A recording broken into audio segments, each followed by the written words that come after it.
행복한 저녁입니다. 우리 TMC 제2기 1년차 더 말씀을 시작하는데요. 우리 함께 또 수요예배 나오신 여러분들도 환영하고요. 우리 함께 예배드리는 또한 함께 동반자 된 우리 형제 자매 앞뒤 좌우에 계실 텐데요. 우리 처음 보시는 분도 계실 겁니다. 안녕하세요. 반갑습니다. 함께 합시다. 이렇게 하면 인사하겠습니다. 안녕하세요. 반갑습니다. 함께해서 기쁩니다.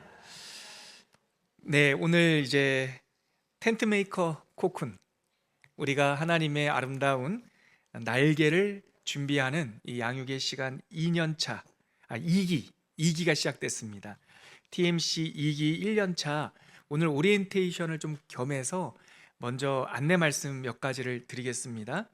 방금 제가 말씀드렸듯이 오늘부터 올 연말까지 시작되는 이 양육의 과정은 저희 초은교회에서 또 베이직교회에서 같은 이름을 쓰고 있는 텐트메이커 코쿤입니다. 우리 모든 성도님들이 텐트메이커로서 애벌레에 있었던 초고적 신앙을 벗어버리고 누에고치, 코쿤이란 말이 누에고치거든요.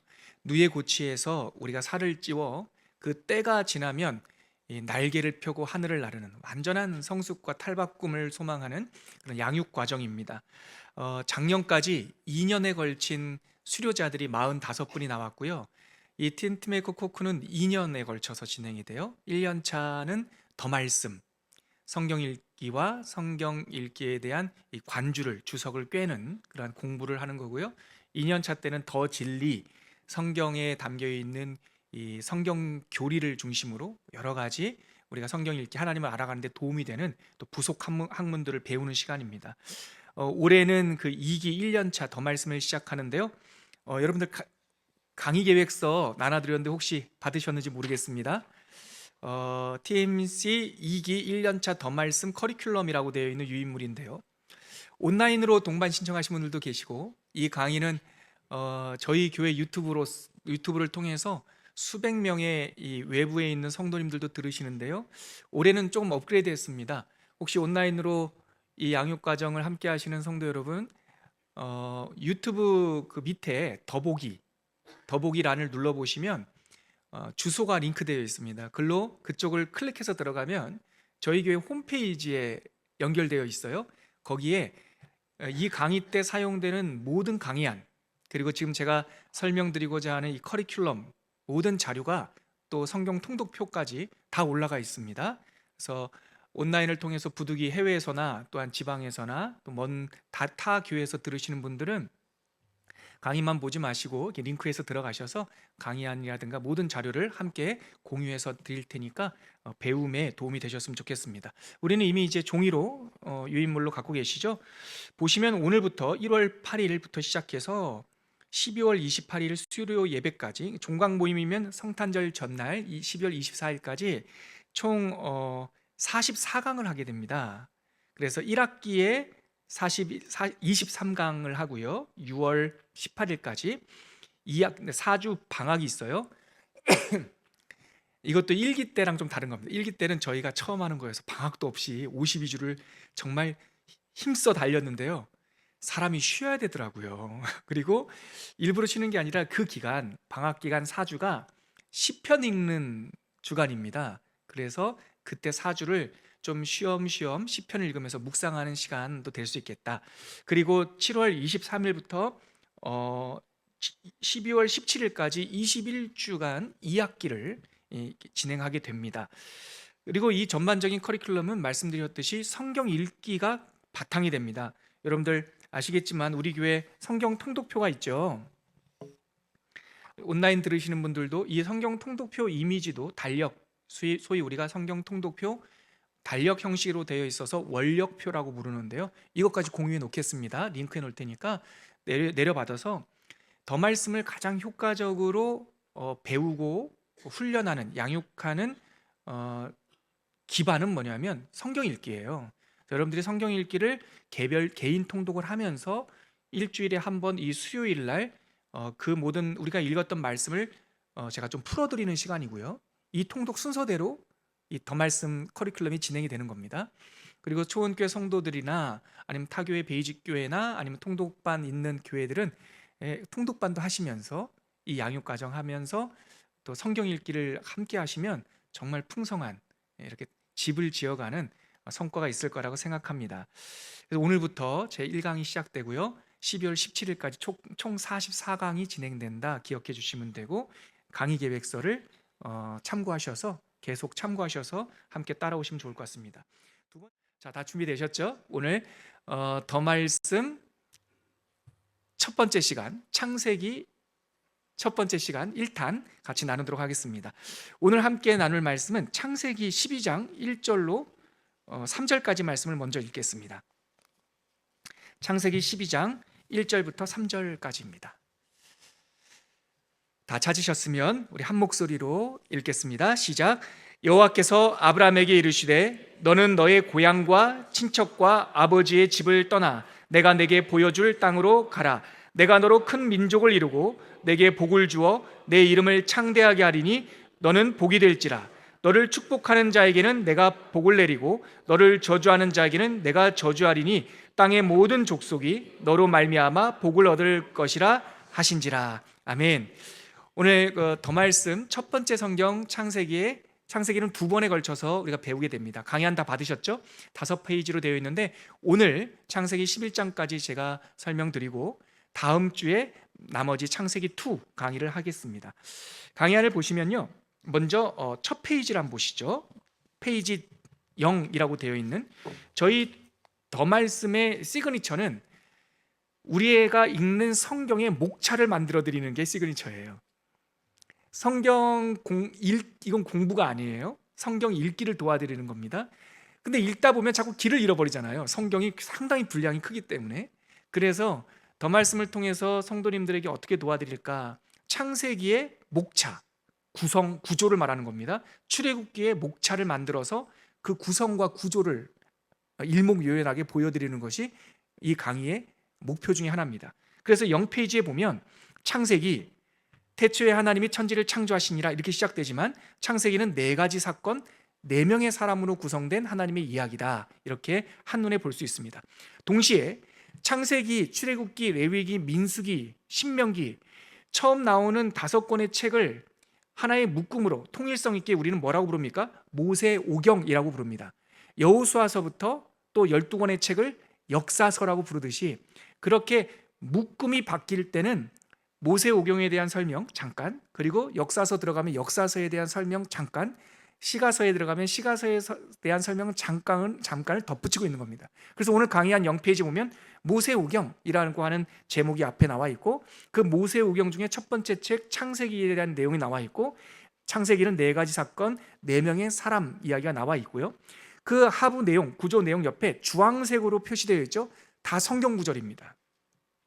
그래서 우리가 목차를 나누더라도 그 소제목의 핵심이 되는 성경 구절이 뭔지 이 강의안을 보면 알 수 있고요. 올해는 최대한 그 핵심되는 구절은 함께 읽어볼 수 있도록, 그래서 여러분들이 올해 더 말씀 우리 완주할 때는 성경책을 꼭 갖고 오셔라. 그래서 강의 끝나고 나면 강의안만 배우는 것이 아니라 우리가 들고 있는 성경책에 적어도 핵심 구절들이 밑줄이 쳐질 수 있도록 그렇게 진행하도록 하겠습니다. 자, 그러면 첫 페이지 1페이지 한번 가볼게요. 모세오경에 대한 설명 잠깐 드리겠습니다. 모세오경 할 때 가장 큰 이슈는 모세오경이 정말 모세가 썼어? 이런 저작권에 대한 문제가 있습니다. 왜냐? 신명기에 가면 모세의 죽음에 대한 기록이 남겨 있어요. 사람들이 이렇게 생각하죠? 모세가 기록했는데 어떻게 죽은 사람이 자기 일을 기록하냐? 그래서 어떤 사람들은 모세오경은 모세가 기록한 게 아니야, 이렇게 주장하는 자유주의 신학자들이 있지요. 근데요, 그 부분, 신명기 끝부분에 모세가 세상을 떠나는 것은 그 주변 사람들이 그 서기관들, 필사자들이 기록했을 수 있죠. 그 부분은 첨가했다고 해서 창세기부터 신명기까지의 이 통일성이 깨지는 건 아니란 말이죠. 이것은 그저 합리적인 이유를 제가 좀 덧붙인 건데, 우리가 이 모세오경이 모세가 썼다라는 것을 주저함 없이 받아들일 수 있는 것은 그걸 내부적 증거라고 그래요. 성경 안에 모세의 율법이라는 말이 나와 있어요. 율법이라는 말은 토라라는 말이고, 토라라고 하는 말은 창세기, 출애굽기, 레위기, 민수기, 신명기 이 5권을 토라라고 불렀거든요. 모세의 토라라는 말이 나와 있단 말이죠. 특별히 우리의 모든 배움과 진리의 기준 되시는 예수님, 예수님께서 모세의 율법에 그냥 말씀하셨어요. 니네들이 알고 있는 토라에 이랬으면 우리도 의문을 가질 수 있지만 꼭 집어서 모세의 율법이라고 말씀하셨기 때문에 우리는 주저함 없이 이런저런 세상 사람들의 관점에서 과연 모세가 썼을까? 이런 의문을 갖더라도 성경에서 그렇다 하시니까 우리는 그렇게 받는 거예요. 이러한 관점을 무엇이라고 말하냐면 정경적 관점이라고 불러요. 정경적 관점. 성경이 캐논이다, 성경이 기준이다라고 하는 세계관을 가지고 앞으로 성경을 읽고 성경을 해석하겠다는 거예요. 예수님께서 모세의 율법이라고 말씀하셨으니까 우리는 그냥 받아들여요. 우리의 합리성보다 성경이 기록된 선포된 말씀이 더 중요하다는 거죠. 그래서 모세오경 첫 문장 첫 제목 옆에 보면 누가복음 24장 44절이 주황색으로 표시되어 있을 겁니다. 제가 좀 짧게 요약했지만 강의안을 한번 읽어보죠. 강의안에 나와 있는 대목 시작. 모세의 율법과 나를 가리켜 기록된 모든 것이 이루어져야 하리라. 원래 전체 문장은 모세의 율법과 선지자의 글과 시편에 이렇게 되어 있어요. 토라, 선지자의 글, 느비임, 시편, 성문서, 케투빔. 구약의 큰 덩어리를 이렇게 말해요. 예수님께서 말씀하시기를 모세의 율법, 토라와 선지자의 글, 느비임과 시편, 성문서, 케투빔이 나에 대해서 기록된 것이다. 성경 모든 것이. 근데 그것이 이루어져야 한다. 이 말씀을 누가복음 24장 부활 이후에 제자들에게 선포하신 말씀이에요. 이 말씀만 보아도 우리는 모세오경은 모세가 기록됐다라고 받을 수밖에 없어요. 박사학위 10개 있는 사람이 와서 저를 설득하려고 해도 저는 설득이 안 돼요. 문서설이 어떻고 편집설이 어떻고 연구하셔도 돼요. 그러나 저는 믿습니다. 목사로서, 성도로서 예수님의 말씀을 믿습니다. 그 부분 한번 읽어드릴게요. 우리는 성경의 처음 5권의 책을 모세오경이라고 부릅니다. 전통적으로 모세가 기록했다고 믿기 때문에 이렇게 불렀고, 유대인들은 이 묶음을 율법서 또는 가르침이라는 뜻으로 토라라고 불렀습니다.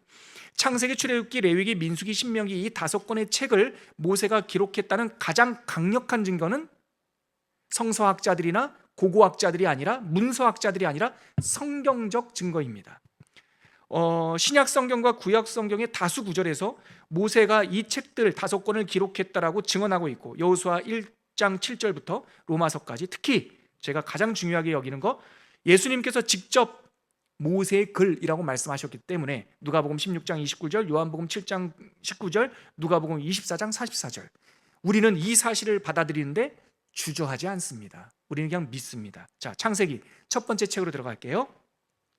모세오경의 첫 번째 책 창세기는 하나님이 천지 창조하신 이야기부터, 창세기 1장 이스라엘 백성이 애굽 땅에 거주하게 되는 기나긴 여정, 요셉의 시대가 끝나는, 요셉이 애굽 땅에서 숨을 거두어요. 110세에. 그때가 50장으로 딱 끝나는 거예요. 그때까지 긴 여정을 다룹니다. 창세기뿐만 아니라 성경 전체를 여는 책들, 성경 전체 이 5책, 창세기, 출애굽기, 레위기, 민수기, 신명기, 이 책들은 어떻게 시작할까요? 성경 전체를 여는 창세기의 시작은 어떻게 시작할까요? 태초에라는 말로 시작합니다. 창세기 1장 1절, 태초에 하나님이 천지를 창조하시니라. 그래서 이 태초에라고 하는 첫 음절, 우리나라 성경에서도 태초에, 히브리어 성경에서도 그 첫 음절이 같은 말이에요. 브레시트, 이렇게 시작해요. 브레시트.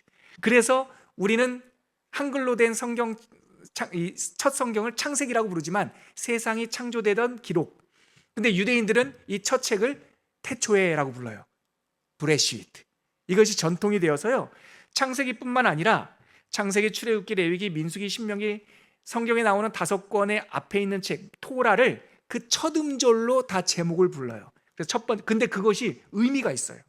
창세기는 브레시트, 태초의 이야기, 모든 것의 시작 이야기예요. 두 번째 출애굽기는 뭐라고 부를까요? 쉐모트라고 불러요. 이름들. 출애굽기 가서 좀 더 설명드릴게요. 레위기는요, 바이크라 이렇게 불러요. 바이크라. 이거 레위기 가면 다 또 강의 안에 나옵니다. 그 다음에 민수기는요, 벤미드바르 이렇게 불러요. 광야에서 벤미드바르. 마지막 신명기는요, 데바림, 말씀들 이 뜻이에요. 말씀들.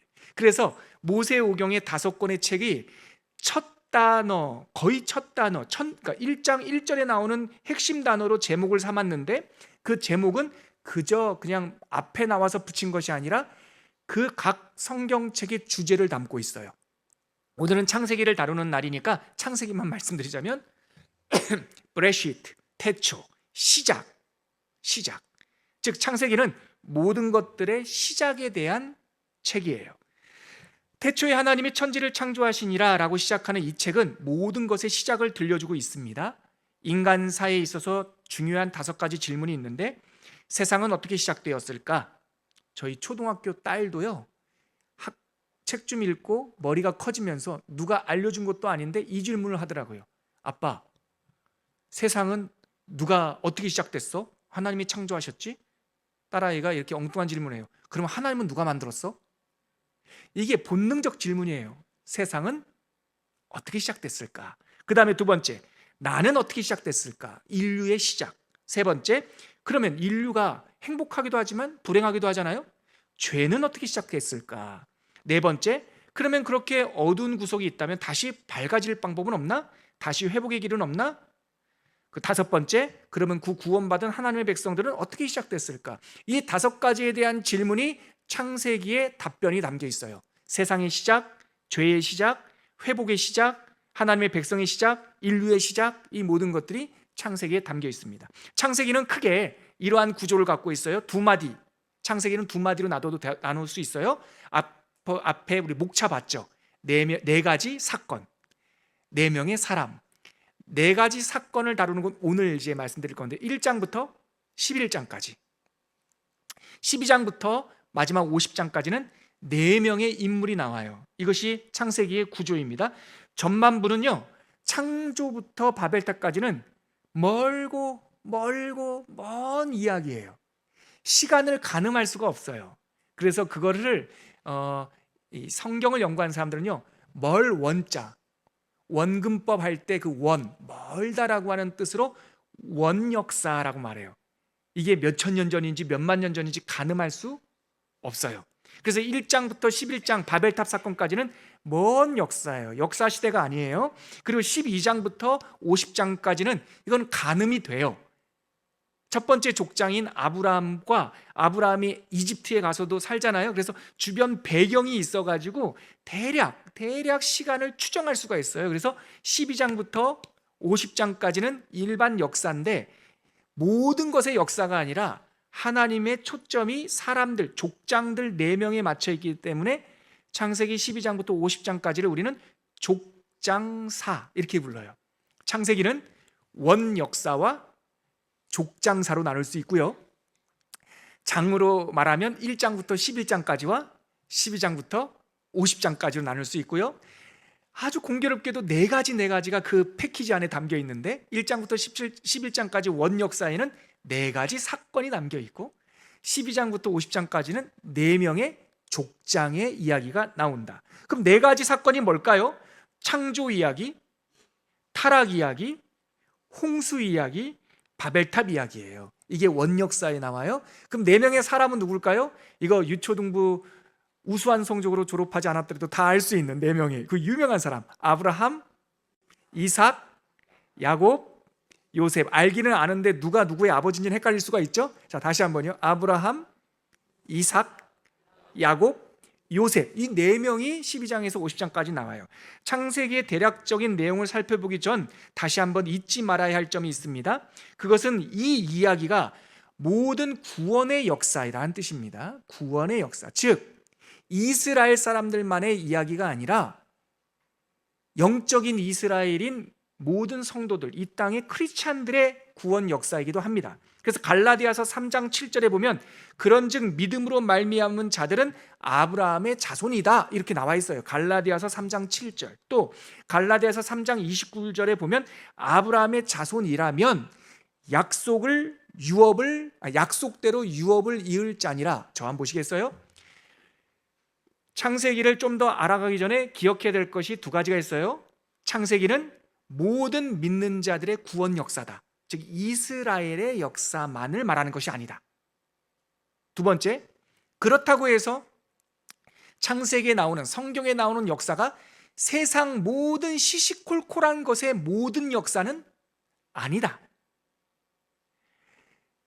성경의 역사는 하나님께서 초점을 맞추고 있는 하나님의 구원 역사다. 두 가지가 아니에요. 성경은 한 가지가, 성경의 역사는 하나는 이러하고 하나는 이러하지 않아요. 하나 이러하다라고 하는 긍정문은 뭐냐면 모든 믿는 자들의 구원 역사다. 무엇은 또 아니라고요? 모든 시시콜콜한 세상 역사는 아니다. 의미를 가지고 그 안에 주제를 가지고 읽어야 된다라는 것입니다. 이 페이지로 한번 가볼게요. 자, 그러면 본격적으로 성경 창세기 일부 얘기 한번 나눠보겠습니다. 4가지 사건 1장부터 11장까지. 첫 번째는 무슨 이야기입니까? 창조 이야기입니다. 창조 이야기는 창세기 전반부에 나오는 4가지 이야기 가운데 첫 번째 사건인데요. 어떻게 시작합니까? 여러분들 성경책 다 한번 펴보시죠. 창세기 1장 1절. 여기에 동그라미를 치셔도 되고요, 자를 갖고 오신 분들은 밑줄을 치셔도 됩니다. 같이 읽겠습니다. 시작.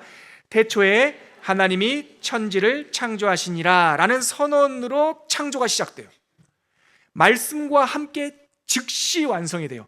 빛이 있으라 하시니 빛이 있었고, 점진적 창조가 아니에요. 즉각 창조예요. 그리고 창조의 순간 어땠습니까? 창세기 1장 2절 같이 한번 읽어볼게요. 시작. 땅이 혼돈하고 공허하며 흑암이 깊음 위에 있고 하나님의 영은 수면 위에 운행하시니라. 즉 창조의 순간 땅은 혼돈하고요, 공허하고 어둠이 깊은 곳까지 스며 있었어요. 이 어둠을 향해 하나님께서 뭐라고 명령하셨습니까? 1장 5절에 보면 1장 3절에 보면 하나님이 이르시되 빛이 있으라 하시니 빛이 있었고, 그렇게 명령하시니까 곧 빛이 등장했어요. 이날은 하나님께서 만물을 지으신 첫째 날이고요, 그 빛을 창조하시는 첫째 날부터, 첫째 날은 빛, 두 번째 날은 궁창이라고 그래요. 스페이스입니다. 스페이스, 물을 쫙 나는 궁창을 만들었어요. 세 번째는 땅과 바다, 물을 한 곳에 모으고 물을 모았으니까 묻이 드러나죠. 네 번째 날은 하늘의 광명체, 해와 달. 다섯 번째 날은 바다의 공중에 궁창에 사는 새들과 바다에 사는 물고기. 여섯 번째 날은 땅에 사는 짐승들을 창조해요. 자, 보십시오. 여섯째 날인데 3일이 대칭을 이루고 있습니다. 첫째 날에 빛이라고 하는 본질을 창조하셨고, 그와 대칭을 이루는 넷째 날에는 그 빛을 하나님의 조화, 질서대로 낮과 밤을 주관할 수 있는 해와 달, 별들을 창조하시고요, 두 번째 날에 궁창, 스페이스를 만드셨고, 그와 대칭되는 다섯 번째 날에 스페이스를 날아다니는 새들과 또한 바다, 물속에 있는 물고기를 창조하셨고, 세 번째 날에는 물을 한 곳에 모으면서 땅을 드러나게 하셨잖아요. 이제 그 대칭이 되는 여섯째 날에는 땅 위에 사는 그 사람들, 육식, 이게 풀을 먹고 자라는 동물들을 창조하셨죠. 셋째 날에는 풀도 창조하셨으니까. 그러니까 하나님께서 즉시 완전히 창조하셨지만 지혜롭게 창조하셨어요. 그런 내용들을 창세기 1장에서 확인할 수 있습니다. 그리고 그 여섯째 날 창조의 하이라이트인 하나님의 형상과 모양대로 창조함받은 사람이 창조가 되죠. 하나님의 창조 사건은 시간도 공간도 없었던 전무의 순간. 여기 동그라미. 어떤 사람들은 재료가 있어서 그것으로 빚었다고 만들었다라고 말하는데 아니에요. 아무것도 없었어요. 시간도 없었어요. 그럼 시간은 언제 창조하셨습니까? 태초에 창조가 되는 거예요. 태초에. 시간까지 조성하시는 것이 브레시트란 말에 담겨 있는 거예요. 태초라는 말이 없으면, 시작이란 말이 없으면 시간이 없어요. 하나님께서는 시간과 공간과 생명과 모든 것을 창조하셨어요. 무엇으로 창조하셨습니까? 재료가 있었던 것이 아니라 말씀만으로 창조하셨어요. 그리고 어떻게 창조하셨습니까? 자유롭게 창조하셨어요. 뭔가 불편하고 뭔가 안 좋아서가 아니라 하나님의 전적인 주권으로 창조하셨어요. 전무의 순간 말씀만으로 시작된 창조, 하나님의 자유로운 활동. 이후 성경의 초점은 인간 창조로 가요. 이 창세기 2장에 나와요. 그래서 어떤 사람들은 창세기 1장의 창조와 창세기 2장의 창조가 다른 사건이라고 말해요. 이렇게 주장하는 사람들을 이중 창조 이렇게 아니에요. 이 창세기 2장에 나오는 인간, 흙으로 사람을 빚으시고 또한 그 생기를 불어넣으시고 하는 구체적인 기술은 창세기 1장에 나오는 6 여섯째 날 창조하신 사람에 대한 구체적인 추가 설명, 이렇게 이해하시는 게 좋습니다. 창세기 2장에 기록된 이야기는 다른 창조 이야기가 아니라 여섯째 날에 있었던 사람 창조 사건을 좀 더 자세히 기록하고 있는 것이고, 이후 첫사람 아담과 관련된 그에게 주신 동산, 그에게 주신 가정, 그리고 그에게 맡기신 일들에 대한 구체적인 내용이 2장에 기록되어 있어요. 창세기 2장은 그래서 인간사의 시작에 관한 서사입니다. 그러나 첫사람들, 이 아담과 하와가 그렇게 창조되어서 동산도 주시고 가족도 주시고 직분도 주셨는데, 에덴 동산을 관리하고 아담이 말하는 대로 그 모든 것이 그 존재의 이름이 되었는데, 그러나 라고 이 히브리어 작년에 배우신 분들 왜 이렇게 시작돼요? 그러나 하면서 3장이 시작돼요. 뱀이 간악한 이 아름다운 조화를 깨트리려고 하는 존재가 등장해요. 그것이 바로 타락 이야기예요. 두 번째 사건입니다. 그런데 라고 시작하는 창세기 3장은 하나님의 창조 세계에 뭔가 균열이 일어났다는 것을 암시하고 있어요. 하와에게 의심의 질문을 던지는 뱀이 등장하는데, 요한계시록 12장 9절에 보면 이 뱀은 옛뱀이라고도 하고 사탄이라고도 하고 마귀라고 하는 존재, 이렇게 표현되어 있어요. 그러니까 뱀이 와서 속인 것이 아니라 뱀의 모양으로 변하여 하나님을 대적하는 악한 존재가 있었다는 것이죠. 그 유혹에 빠져 넘어졌어요. 그래서 사람은 의심했어요. 하나님의 사랑을 의심하니까, 하나님을 의심하니까 우리 마음속에 탐심이 올라왔어요. 그 탐심 때문에 하나님과 우리 사이가 언약이 깨어져 버렸어요. 균열이 일어났어요. 보십시오. 하나님께서 사람을 창조할 때 생기를 넣어서, 하나님의 생기를 넣어서 창조했잖아요. 하나님과 끊어졌다는 것은 사이가 틀어졌다, 서먹서먹해졌다는 뜻이 아니라 죽었다는 뜻이에요. 죽었다는 뜻입니다. 그래서 하나님을 의심해서 언약을 깬 창세기 3장의 내용은 정령 죽으리라, 이 표현의 결과로 드러난 것이죠. 영원한 죽음을 의미했습니다. 죽음의 증상은 이렇게 딱 죽고 나니까, 창조의 질서가 사라지니까 창세기 1장 2절 내용과 거의 비슷해져요. 어땠습니까? 땅이 혼돈하고 공허하고 어두움이 있었듯이 하나님과 딱 단절되니까 이 혼돈의 증상이 아담의 가족이 임한 거예요. 그래서 가인은 혼돈한 사람이었고 동생 죽이잖아요. 그리고 어두움이 아담 가정에 깊게 들어갔어요. 미움과, 그리고 허무함이 깊은데, 가인의 형에 의해서 죽음을 당한 동생 이름이 뭐죠? 아벨이죠.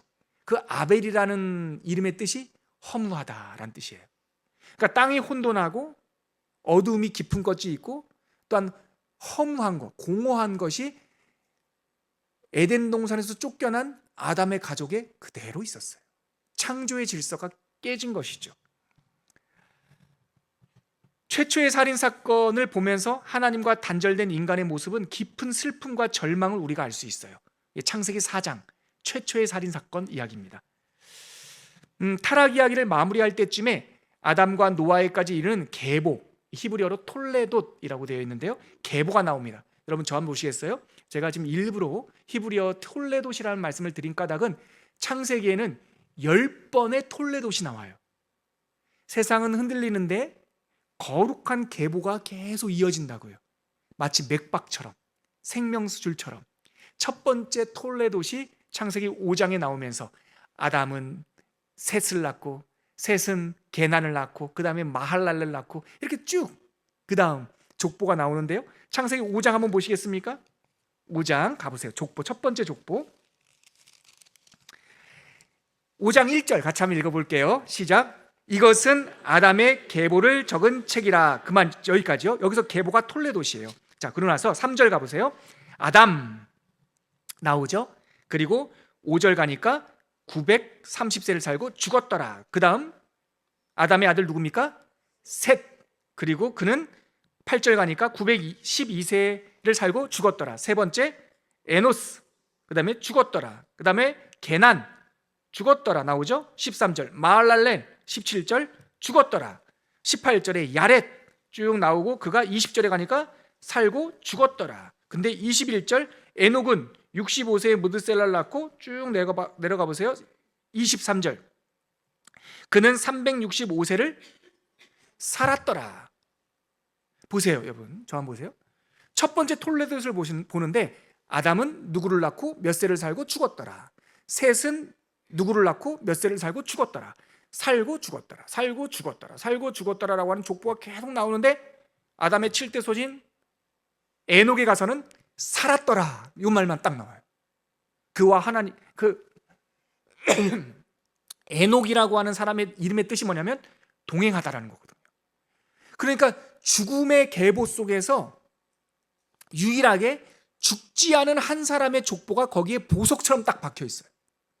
거기 형광펜으로 이게 줄을 치면서 이 5장을 읽으면 살았더라. 365년을 살았더라.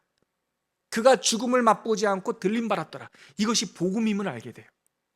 그래서 창세기부터 시작되는 이 죽음, 에덴 동산에서 쫓겨나서 생기가 정령 죽으리라 했던 아담의 후손 가운데 정령 죽지 않을 수 있는 복음의 흔적이 족보에 나와요.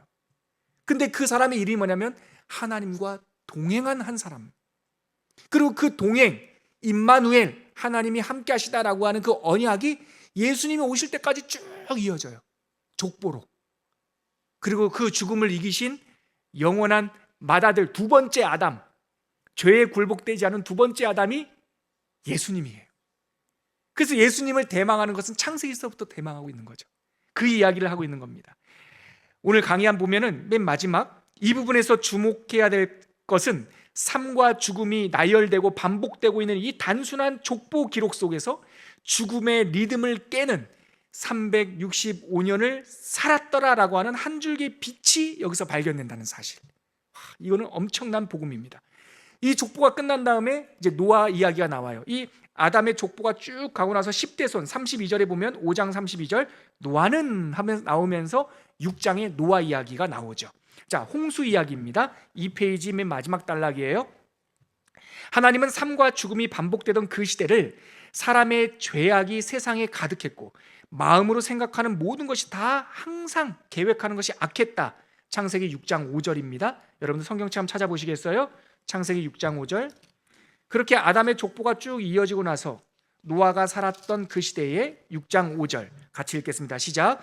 여호와께서 사람의 죄악이 세상에 가득함과 그의 마음으로 생각하는 모든 계획이 항상 악할 뿐임을 보시고 죄악이 가득하고 모든 계획이 항상, 여러분 보세요, 가득하고 모든 것이 항상 완전한 타락이에요.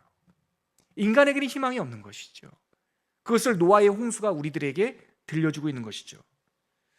모든 시대, 모든 사람들이 예외 없이 부패했고 바로 그 시대에 하나님은 한 사람을 준비하셨는데 그가 에녹의 4대 손 노아입니다. 어둠의 시대를 살았던 노아의 남다름이 무엇이었을까요? 그의 삶을 요약하는 한 단어는 은혜와 동행이에요. 방금 우리가 읽었던 모든 사람이 악했다라고 하는 창세기 6장 다시 한번 가보세요. 6장 8절과 9절. 그러나 이 죄악이 가득한 세상 속에서 이 균열을 딱 내는 그러나, 자 8절 읽겠습니다. 시작. 그러나 노아는 하나님께 은혜를 입었더라. 동그라미. 자 9절 시작. 이것이 노아의 족본이라. 노아는 의인이요 당대의 완전한 자라. 그는 하나님과 동행하였으며. 그러니까 어둠이 가득했던 노아 시대의 죄악과 그 죄악을 밝혀내는 노아의 등장, 노아를 구성하는 표현은 은혜를 입었고 동행했다. 동그라미예요. 죄악이 가득한 그 시대 속에서 노아는 은혜를 입은 자요 동행하는 자였다. 그렇게 해서 하나님께서 방주를 준비하게 하시고 그로 인하여 많은 사람들, 그의 아들들을 살게 하셔서 아들들로 통하여 다시금 이 땅의 인류의 역사가 시작될 수 있도록 준비하셨죠. 그러나 방주에서 나온 노아의 가족들은 잘 살 줄 알았는데 근본적인 해결이 안 되니까 똑같이 또 죄를 지어요, 노아가. 그래서 하나님께서 후회하시는 장면이 나와요. 안 되는구나. 물로 심판하면 안 되는구나. 그래서 무지개 언약을 주세요. 내가 다시는 물로 이 땅을 심판하지 않겠다. 리셋하지 않겠다. 그런데 그 무지개 언약이 보우예요, 보우. 화살이란 뜻이에요. 화살이 이렇게 떠 있어요. 그러면 화살을 쏘게 되면 이 화살이 어디로 날아갑니까? 하늘로 날아갑니까? 땅으로 날아갑니까? 활이 이렇게 휘어 있으면 위로 날아가죠. 언약이라고 하는 단어가 창세기 6장 무지개 언약 때 처음 나와요. 근데 무지개 언약, 우리네 말로는 무지개인데 히브리어로 보면 활의 언약이에요. 이 활의 화살촉은 하늘로 향해요. 내가 다시는 사람들을 물로 심판하지 않겠다라고 하는 것은 하나님의 자기 맹세적 언약이에요. 우리는 하나님과 언약을 맺을 수 있는 주제가 안 돼요. 그러니까 하나님께서 스스로 다짐하신 거예요. 성경에 나오는 언약은 하나님의 자기 맹세적 언약이에요. 다음 주에 살펴보겠지만 하나님께서 아브라함과 또 언약을 맺어요. 아브라함을 통해서 이 땅을 구원하겠다고 그랬는데, 아브라함과 언약을 맺으실 때 아브라함은 짐승, 목축하는 사람이었으니까 짐승을 잡아놓고 그 짐승 사이를 지나가면서 언약을 맺었거든요. 옛날에 부족장과 부족장이 우리 싸우지 말고 평화롭게 삽시다 하면은 짐승을 딱 잡아놓고 A 부족장과 B 부족장이 그 짐승을 가로질러 가면서 언약을 맺었어요. 근데 하나님께서 아브라함에게 알고 있는 그 언약 체결 방식을, 그래 아브라함아 너와 내가 언약을 맺자, 꿈 가운데 짐승을 잡아놓고 거기에 아브라함이 안 지나가요. 하나님이 아브라함과 언약을 맺을 때는 하나님 혼자 지나가셔요. 이래서 자기 맹세적 언약이라는 거예요. 즉 앞으로 이루어질 모든 구원은 언약, 약속으로 진행되는데 이 약속은 협력적 약속이 아니다. 하나님의 열심이다. 하나님께서 우리를 구원하시겠다고 작정하셨다. 그리고 하나님께서 당신의 열심으로 우리를 찾으시고 우리를 구원하실 것이라고 하는 것이 무지개 언약서부터 아브라함 언약까지, 다윗 언약까지, 에스겔 언약까지, 예수님께서 요한복음 13장에 주신 새 계명, 새 언약을 너희에게 주노니 너희는 서로 사랑하라. 내가 너희를 사랑한 것 같이 너희도 서로 사랑하라. 무지개 언약부터 새 언약까지 자기 맹세적 하나님의 열심이 쫙 흘러가면서 창세기부터 요한계시록까지 이어진다라는 것이죠. 그것이 바로 노아 홍수 이야기의 끝부분에 담겨 있습니다. 그래서 노아가 나왔는데 언약을 맺었는데 완전하지 못해서 술 취하고 포도를 심었는데 남아가지고 그거 먹고 술 취하다가 또 실수를 해요. 하나님께서 안 되겠다. 심판이 아니라 사람이다, 사람. 그러면서 하나님께서 구원을 준비하실 때 죄악이 다시 번성하는 걸 봐요. 가라지들이 일어나요. 그것이 바로 네 번째 사건, 바벨탑 사건입니다. 그렇게 노아의 후손들이 쭉 퍼져나가니까 노아의 후손들 가운데 고약한 인물들이 나오면서 사람들을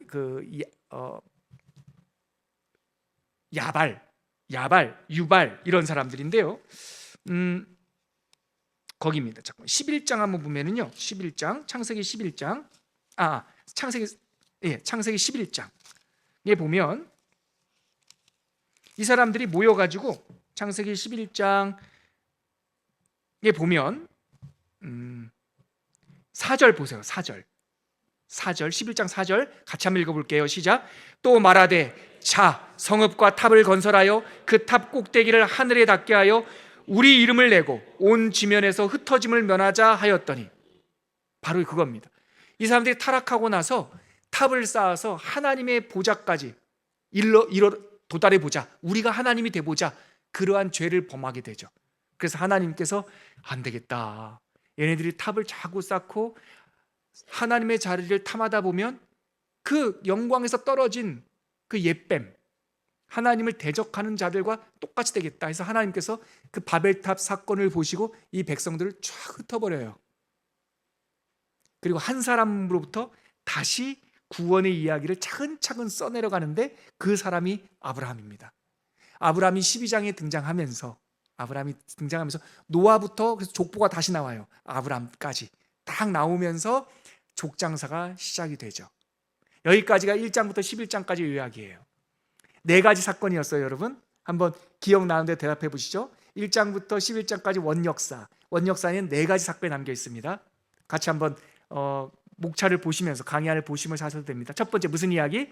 창조 이야기. 두 번째 타락 이야기. 세 번째 홍수 이야기. 네 번째 바벨탑 이야기. 이것이 인류의 근원적인 원역사, 인류의 깊은 심연, 인간 본성의 심연을 보여주는 하나님의 서사 이야기예요. 저는 이 이야기를 보면서 지난 제 1기까지는 그냥 창조 이야기, 타락 이야기, 그리고 홍수 이야기, 바벨탑 이야기 이렇게만 요약했는데 여기에 한 걸음만 더 갔으면 좋겠어요. 이번 2기 때는 바로 인간의 본성을 드러내는 인간의 민낯. 원역사가 보여주는 인간의 인간상이 뭐냐? 첫 번째, 벌거벗은 인간. 벌거벗은 인간. 아담과 하와를 말하는 겁니다. 창세기 3장 한번 찾아보실래요? 창세기 3장 7절에서 10절인데요. 창조된 인간이 죄를 범하고 나서 어떤 증상이 일어납니까? 창세기 3장 7절부터 10절까지. 거기 밑줄 쳐도 되고요. 동그라미 쳐도 됩니다. 같이 읽을게요. 시작. 이에 그들의 눈이 밝아져 자기들이 벗은 줄 알고 무화과 나무 잎을 엮어 치마로 삼았더라. 그들이 그날 바람이 불 때 동산에 거니시는 여호와 하나님의 소리를 듣고 아담과 그의 아내가 여호와 하나님의 낯을 피하여 동산 나무 사이에 숨은지라. 여호와 하나님이 아담을 부르시며 그에게 이르시되 내가 어디 있느냐? 아담아 내가 어디 있느냐? 이렇게 부르시는 거예요. 10절. 이르되 내가 동산에서 하나님의 소리를 듣고 내가 벗었으므로 두려워하여 숨었나이다. 제가 이 장면을 보면서, 창조 이야기를 보면서, 죄 짓는 이야기를 보면서 호모 사케르, 벌거벗은 인간. 우리 인간이 그럴싸하게 사는 것 같지만 원역사, 영혼의 깊은 곳에 인간에게는 벌거벗은 존재라고 하는 민낯이 있어요.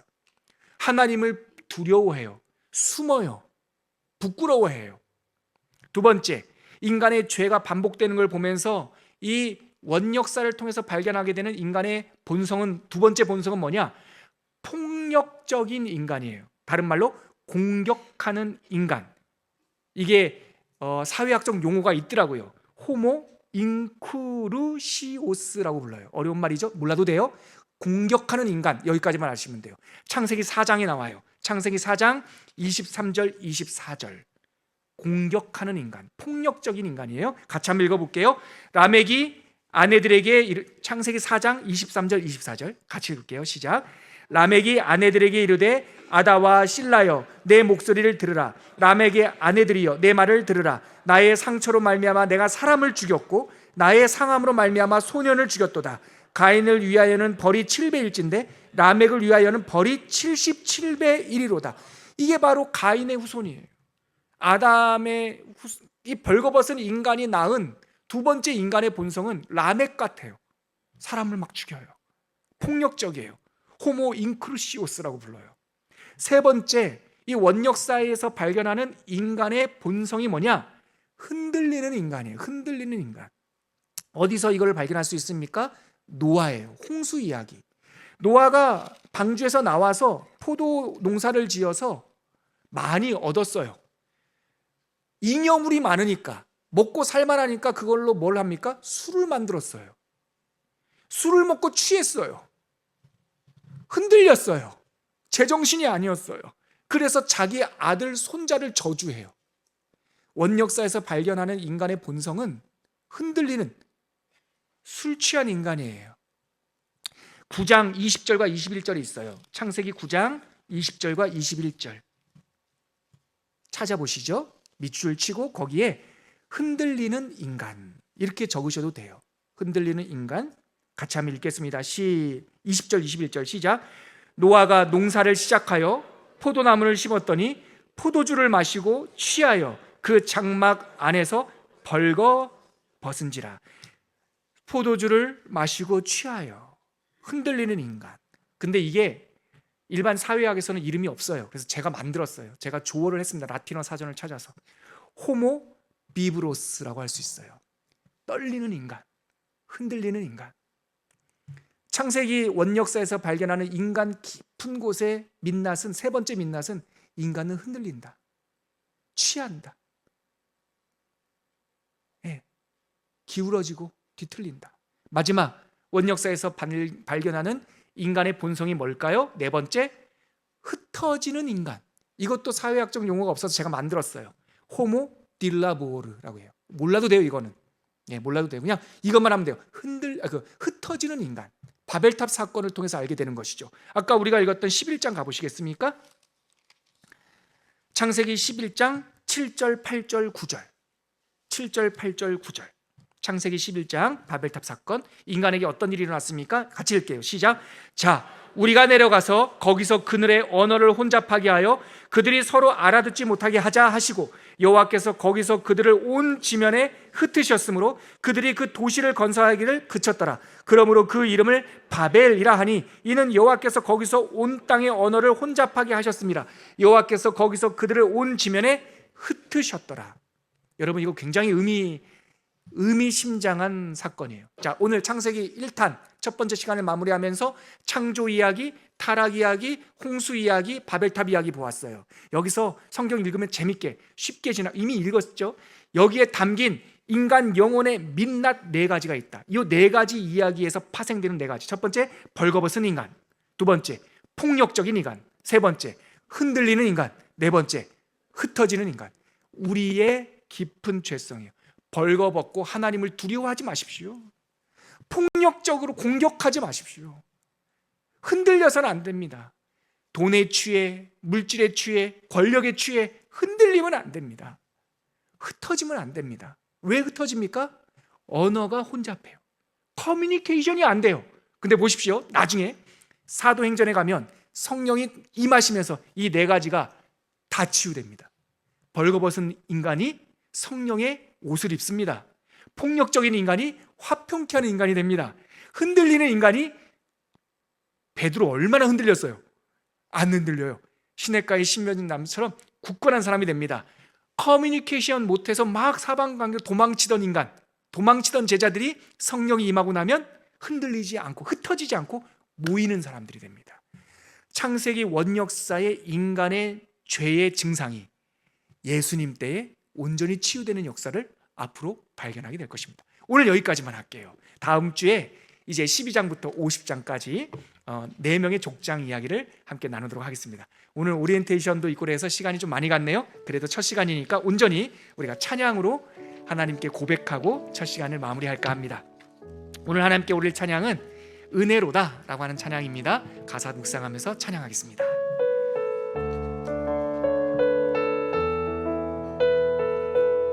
시작됐네, 시작됐네. 우리 주님의 능력이 나의 삶을 다스리고 새롭게 하네. 자유하네.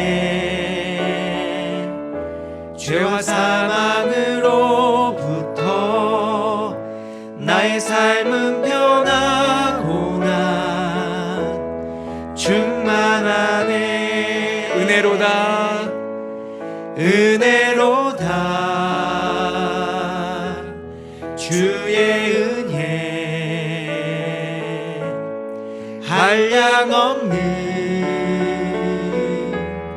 주의 은혜 은혜로다. 주의 은혜 변함없는 신실하신 주의 은혜. 자, 여러분, 오늘 첫 시간 모든 것들의 시작 창세기를 배웠습니다.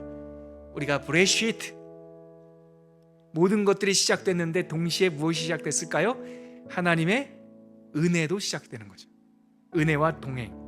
우리가 창세기의 앞부분 내용을 다시 한번 묵상하면서 이 고백으로 우리 함께 한 번 더 하나님께 올려드리고 오늘 마치도록 하겠습니다. 한 번 더 하나님께 고백하겠습니다. 시작됐네,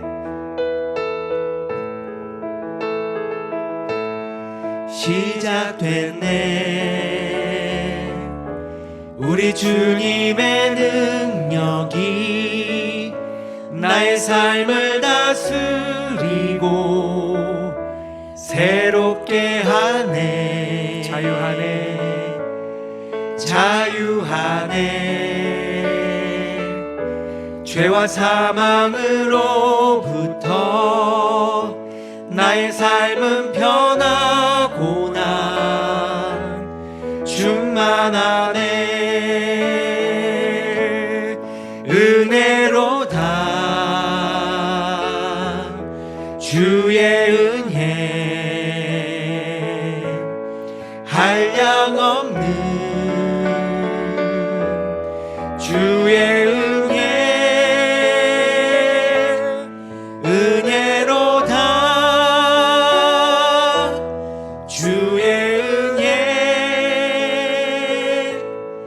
변함없는 신실하신 주의 은혜. 오늘 첫 시간을 마무리하면서 잠시 기도하겠습니다. 태초에 하나님이 천지를 창조하시니라. 저는 매년 1월 1일 이 창세기 1장을 읽습니다. 그럴 때마다 작년과 연결되는 올해이기도 하지만 새로운 한 해가 시작됐다, 새로운 창조가 시작되었다라고 선포합니다. 올해 2025년은 작년과 다른 해가 될 것입니다. 새로운 은혜가 있을 겁니다. 새로운 성숙과 성장이 있을 겁니다. 하나님, 우리가 은혜로 살게 하여 주시고 창조의 정신으로 살게 하여 주시고 하나님과 동행하는 한 해, 동행하는 TMC가 되게 하여 주시옵소서. 우리 그렇게 한번 잠시 결단하고 고백하면서 기도하겠습니다. 하나님 감사합니다.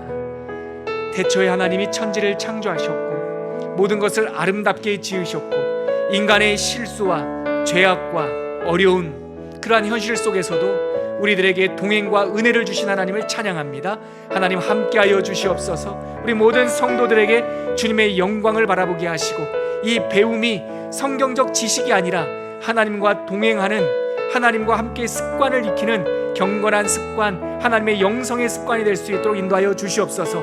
이제 첫걸음 내디뎠사오니 성령께서 동행하여 주셔서 완주할 수 있게 하시고 도약하게 하시고 하나님의 풍성한 열매를 맺는 하나님의 복된 성도들 다 될 수 있도록 이끌어 주시옵소서.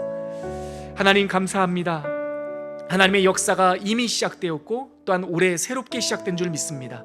하나님의 은혜로 함께 가게 하시고 주님과 동행하게 하시고 그리하여 많은 열매 맺는 2025년 되게 하여 주시옵소서. 이제